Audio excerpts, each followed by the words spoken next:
EU leaders wrapping up their two-day summit. One thing was very clear. Divisions over a number of issues remain strong. One of them, the Brexit agreement, the Northern Ireland Protocol. I'm in no doubt the willingness is there on the EU side. The EU does need reciprocity. It needs the sense from the UK that it will follow through on its commitments that it signed up to, and that it will deliver on those commitments. And with that political will, a deal can be arrived at. But it really does depend on political will and commitment to get this issue resolved once and for all. Like Brexit, in some ways, was a bit of a sideshow in this summit. We saw Hungary, we saw Russia, we saw all kinds of other factors dominating the agenda. Maria Tadeo has been very, very busy covering the summit and joins us now from Brussels. Maria, there was disagreement on a number of fronts. What's your takeaway from what just happened? Well, I would say, was there a big disagreement? Well, Angela Merkel did lose her pledge to get a summit with Vladimir Putin. The thing came from the Germans is that President Biden just had one. So therefore, it makes sense that Europe has that same channel of communication with Vladimir Putin. What they argue is the sanctions would stay on. That's not changing.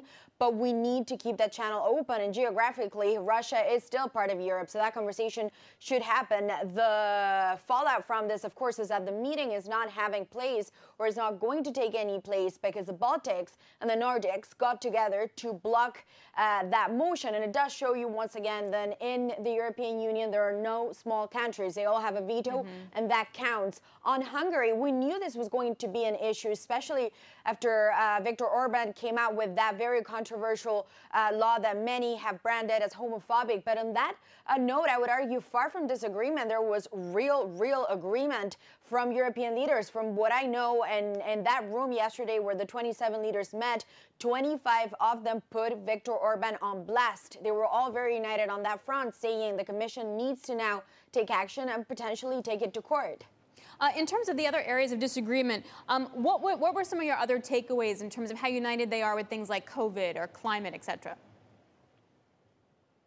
Well, I mean, on climate, I have to say this time it didn't actually feature that much on the agenda. The real focus away from Orban, which really dominated the conversation. This summit was almost 100% focused on Viktor Orban. This was a very long discussion that they had, emotional at times. I know the Luxembourg Prime Minister in that meeting in front of Viktor Orban said, I'm gay, you don't become gay. This is something that you are. My mom hates that I'm gay, but the difference here is that you're putting this into a law. This is a type of language that I've never seen in the many European summits that I've covered. But in terms of COVID, I think they all agree and they all worry about the Delta variant. That's very clear, but it's a way to go forward that they disagree with. Angela Merkel is being extremely cautious on this, saying perhaps we should not even allow UK visitors into the European Union. For a country like Greece or Spain, that's a very hard sell. And by the way, they argue that to some extent Merkel is panicking because they're allowing UK visitors because on a very simple metric, the infection rate per population still makes it okay.